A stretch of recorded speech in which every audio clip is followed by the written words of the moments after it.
शेख हसीना 15 साल बांग्लादेश में राज करने के बाद कल उनकी सरकार अचानक से गिर गई और रिजाइन करके उनको भागना पड़ा। Prime Minister Sheikh Hasina has in fact resigned and fled to a safer area. और इनके निकलने के बाद प्रोटेस्टर्स ने इनके घर में धावा बोल दिया और यहाँ तक कि शेख मुजीबुर रहमान जिन्होंने बांग्लादेश को आजादी दिलाई, उनके मूर्ति पर भी लोगों ने गुस्सा निकाला।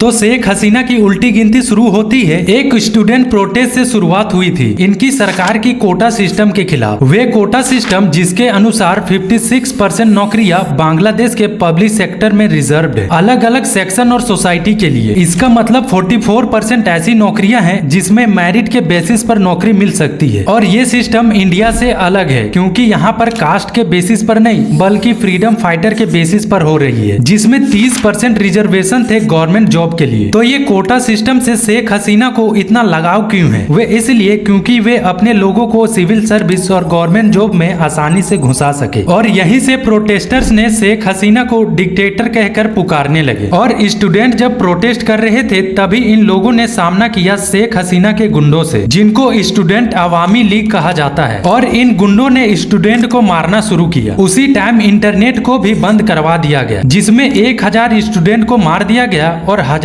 से ज्यादा इंजर्ड हुए। फिर भी स्टूडेंट डटे रहे और इस प्रोटेस्ट को कंटिन्यू रखे।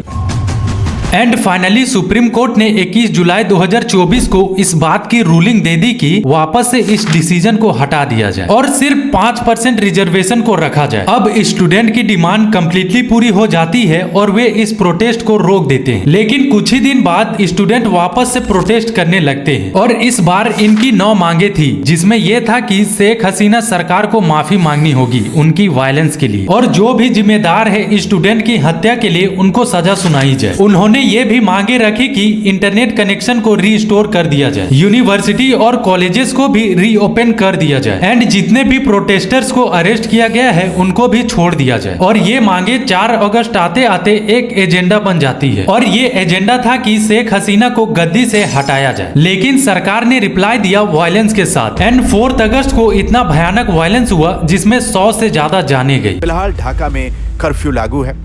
प्रदर्शनकारियों ने लॉन्ग मार्च टू ढाका नाम से लोगों को ढाका पहुंचने का आह्वान किया है और ये सिर्फ इसलिए हो रहा है ताकि शेख हसीना सरकार गद्दी से हटाई जा सके। अब 5 अगस्त को प्रोटेस्टर्स ने शेख हसीना के रेसिडेंट को घेर लिया एंड भीड़ इतनी ज्यादा थी कि उसको कंट्रोल नहीं किया जा सकता था। एंड उस दिन शेख हसीना को एक स्पीच भी रिकॉर्ड करनी थी, लेकिन उसको रोक दिया गया। और उसके बाद शेख हसीना एक हेलीकॉप्टर से भाग गई और ये इंडियन एयरपोर्ट गाजियाबाद में लैंड कर गई। उसके रेसिडेंट से भागने के बाद प्रोटेस्टर्स ने वहां धावा बोल दिया और वहां से उन्होंने कई चीजें भी चुराई। देन उसके बाद आर्मी चीफ नेशनल टेलीविजन पर लाइव आते हैं और एक बेटर फ्यूचर की गुहार लगाते हैं। एंड वे कोई इंटरिम गवर्नमेंट को क्रिएट कर रहे हैं। अब आशा ये है कि इस गवर्नमेंट को क्रिएट करने के बाद शायद वहां प्रोटेस्ट और खून खराबा रुक जाए।